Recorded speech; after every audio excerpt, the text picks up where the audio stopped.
9h-11h, Europe 1 Culture Média. Philippe Vandel. Toujours en compagnie de Jean-François Bronstein, on parle de son livre La religion woke, livre qui se télescope avec le télescopage du jour de Bruno Donnet. Bonjour Bruno. Bonjour Philippe. Tous les jours Bruno, vous observez ici les comportements médiatiques et hier soir vous avez regardé Sandrine Rousseau qui était l'invitée de C'est à vous sur France 5 pour réagir à l'affaire Quatennens et vous avez été frappé Bruno par un contraste. Oui, un contraste tout à fait spectaculaire Philippe en termes de posture médiatique entre la députée écologiste de la NUP et ses camarades de la France Insoumise. Je vous raconte. Vous savez qu'après les révélations du Canard enchaîné, Adrien Quatennens a quitté ses fonctions de coordinateur de la France Insoumise et qu'il a reconnu ce week-end qu'il avait giflé son épouse. Bien.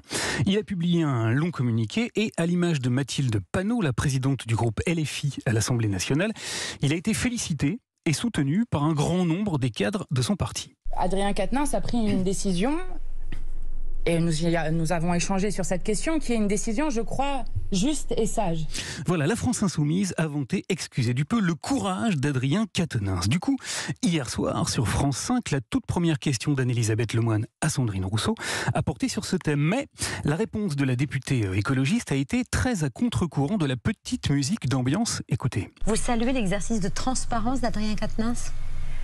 Non, je salue pas. Je salue le courage de Céline Quatennens. Je la crois. Je la soutiendrai autant qu'il est possible de la soutenir si elle me le demande. Enfin voilà, il n'y a pas de doute là-dessus. Sandrine Rousseau a choisi d'évoquer la victime de la gifle et son courage à elle, alors qu'aucun des membres de la NUP n'avait jusqu'ici eu le plus petit mot pour elle. La NUP qui, comme l'a rappelé Mathilde Panot avant-hier, revendique pourtant d'être en pointe sur la question des violences sexistes dans la sphère politique. Nous, qui sommes attachés à la lutte contre les violences sexistes et sexuelles, nous ne pensons pas qu'un homme, même s'il a commis à un moment un acte de violence, est un homme qui est violent à vie, que ça serait naturel. Et puisqu'il est ici question de contraste, Philippe, le plus vif que j'ai observé hier soir fut dans la réaction de Sandrine Rousseau lorsqu'elle a été apostrophée à propos des comportements du secrétaire national de son propre parti, Europe Écologie Les Verts.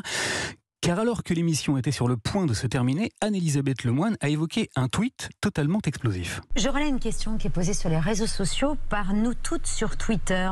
Bonjour Europe Écologie Les Verts que vous représentez ce soir. La cellule VSS, violences sexistes et sexuelles, a été saisie en juillet après des accusations de violences commises par Julien Bayou sur son ex-compagne. Et oui, tout comme Adrien Quatennens, Julien Bayou est accusé de violences sexistes. Seulement voilà, contrairement à Jean-Luc Mélenchon qui a tenté de minimiser les faits, en saluant via un tweet qui a beaucoup été commenté le courage de son camarade. Adrien décide de tout prendre sur lui. Je salue sa dignité et son courage. Je lui dis ma confiance et mon affection.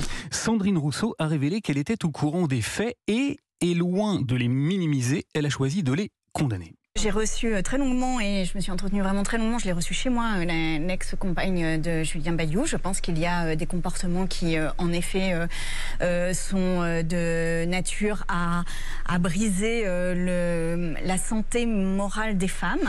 Voilà, mieux que ça, alors que Jean-Luc Mélenchon a choisi de dénoncer le comportement des médias, toujours via Twitter. La malveillance policière, le voyeurisme médiatique, les réseaux sociaux se sont invités dans le divorce conflictuel d'Adrien et Céline Quatennens. Sandrine Rousseau a, pour sa part, évoqué le travail de la presse en employant un terme que l'on n'attendait pas. Je pense qu'il y a une enquête qui est en cours et une enquête judiciaire, vous l'avez... Non, une enquête journalistique. Une enquête journalistique. Elle a parlé d'enquête journalistique reconnaissant en creux la valeur du travail des médias, là où Jean-Luc Mélenchon a choisi une nouvelle fois de condamner leur supposé voyeurisme. Deux visions diamétralement opposées d'un même sujet et deux attitudes médiatiques qui, je vous le disais, Philippe, s'opposent singulièrement. Celle de Sandrine Rousseau jetant, c'est la vertu du contraste, une lumière crue sur la communication paternaliste et sexiste d'un Jean-Luc Mélenchon qui met aujourd'hui sa famille politique en très fâcheuse posture. Merci beaucoup Bruno Donnet.